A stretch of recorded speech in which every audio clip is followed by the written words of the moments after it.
I'm Noel. I'm Jenny. And I'm Cole. And we're living overseas on a dime. That's a Jen. So yeah. If you're new to this channel, we talk about living and traveling on the cheap.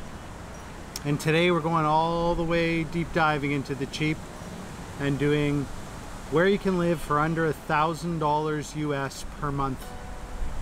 Now, really you can technically do this pretty much anywhere in the world if you're willing to live in some pretty scary places.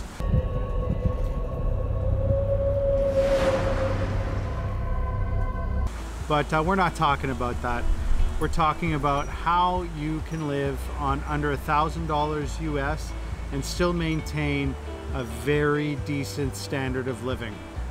The first country we're going to talk about that you can live for under $1,000 US a month is Mexico. Now, many people love Mexico and go down there all the time for traveling, but the amount of people or expats that have been moving down to Mexico to live on a permanent or semi-permanent basis is growing all the time. And you know what? There's no surprise as to why.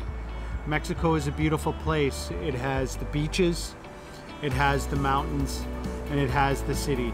It's got everything you could want from a country: delicious food, great people, you name it. There are all sorts of different locations you can choose to live in Mexico. There are beach locations such as Puerto Vallarta, Playa del Carmen, Tulum, Cabo. There's also more the mountain locations for a very different experience of Mexico, like the artsy San Miguel de Allende, the university town nearby of Guanajuato, and also some lesser known locations such as Taxco. And you know, really in Mexico your imagination is the limit, because there are a lot of untouched places that go outside of the tourist areas, the more known tourist areas, where the instant you go to those areas, all of a sudden your cost of living is going to go down dramatically. And not, you know, your standard of living is generally very similar. Now, as you will find in a lot of the locations in this video, you do have to be willing to live a little bit outside of your comfort zone and live in places where, especially where English is maybe not so well spoken. And you would have to look into trying to learn some Spanish and really look at some of the deals that you can find through speaking Spanish, because often, especially for renting, you're going to have to look at some Spanish speaking websites and probably speak Spanish, or at the very least be able to use Google Translate well to try and talk to a potential landlord. Now, there are places under $500 US a month, if not even less, in Mexico, especially if you're not too picky and you're willing to live in a smaller 1 or 2 bedroom apartment. Now, this isn't going to be a super fancy condo. It's going to be more Mexican style, and you would have to be comfortable with that to maintain the under $1,000 a month budget in Mexico. A lot of the cities are getting a bit more expensive, so you do have to be conscious and not eat out at super fancy restaurants or anything like that in Mexico. But living under $1,000 US a month in Mexico is still very possible. You have to be a little bit more frugal and budget conscious, but it's definitely a possibility. Another thing to be aware of in Mexico is the retirement visa. Now, it's not strictly a retirement visa. It's considered a temporary resident visa. There's also a permanent resident visa. The current Mexican temporary resident visa financial requirements are approximately $38,000 US in a bank account for savings. There is also another option, which I think is around approximately $2,200 US income per month that you can demonstrate. But many people go the savings route just because it's quite a bit easier to show, yes, I have this amount of money in the bank, and it doesn't have to be an ongoing income. So you just have to have that money in the bank.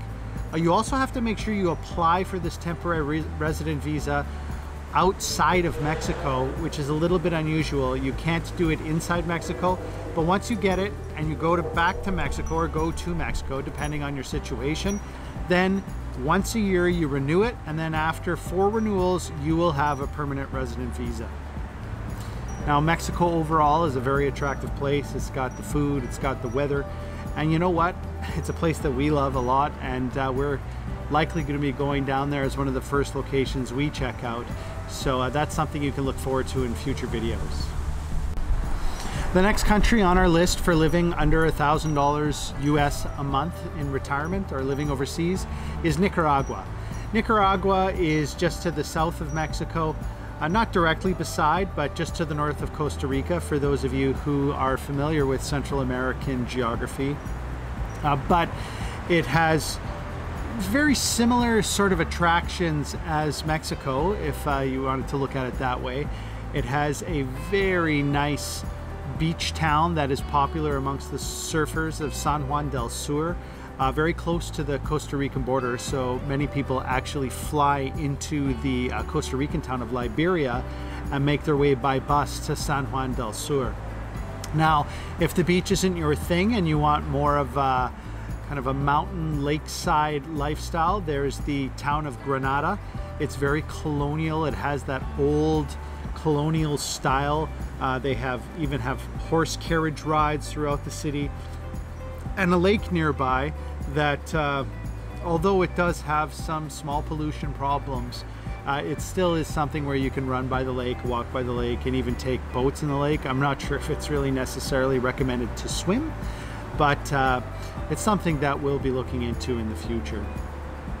When it comes to a retirement visa, Nicaragua has a very generous retirement visa where you need to show that you have $600 US a month in income coming in, and I believe you need to be over 50 years of age. Another method that a lot of people use in Nicaragua, if perhaps they're younger than the 50-year-old requirement, is that of what's known as an investor visa, but specifically it's very popular to invest in reforestation in relation to teak, which, you know, I find kind of interesting because you would likely get some money back, a return on your investment in relation to your visa. The requirement is a $35,000 US investment into that, and then you would get permanent residency. So it is something to think about if Nicaragua is something that you're looking at, and it does give you a couple options that aren't necessarily completely tied to just retirement income, which I know some people may not have income coming in every month, but they have some available money. So Nicaragua is definitely a place to consider. The cost of living is quite low. There are a number of places that you can find for under $500 a month, which is, in my mind, kind of the number you need to look at for keeping your entire budget under that $1,000 US a month. And you know, with the beautiful beach location of San Juan del Sur and the lakeside mountain colonial cities of Granada, as well as some others, you know, it's something that you should look at and consider. On to our next location, a very popular place in South America that's been in the news somewhat in the last 5 years or so, is Ecuador. Ecuador allows a very nice standard of living for $1,000 US a month. It also utilizes the US dollar as their currency. So if that is something you're concerned about destabilization of some currencies, in this case, it's not really a concern. Ecuador does offer some choices with your lifestyle, primarily mountain-based sort of cities like Cuenca. Cuenca is probably the most popular place for expat retirees. But there are some beach options if that is more your style. There's Manta, which is on the coast, and you know, in Ecuador you have so many options in relation to the different type of ecosystems that are there. There's a lot of hiking. The Galapagos are part of Ecuador, so it just, you know, really shows you that there are a lot of different options as to what you want in Ecuador, and the different places that you can visit, definitely almost unlimited for what they have. When it comes to a retirement visa, the requirement for income is $800 US a month, and that is something that has to be regularly coming in. There are some other options that I'd recommend you check out, but that does seem to be the most consistent available visa that you can get as someone who wants to retire in Ecuador. So I hope you consider Ecuador because it is a beautiful country with a lot of options. Well, I hope this video helped you out and helped you look into different possibilities for retiring for under $1,000 US a month. Just have a look at these countries and think about where you can live for under $1,000 US a month. Today's video is the first of several videos where we will explore locations where you can live overseas and, if you want, retire for under $1,000 US per month. Be sure to join us and subscribe to follow future videos where we will explore more countries where you can live for under $1,000 US per month. Take care and happy travels.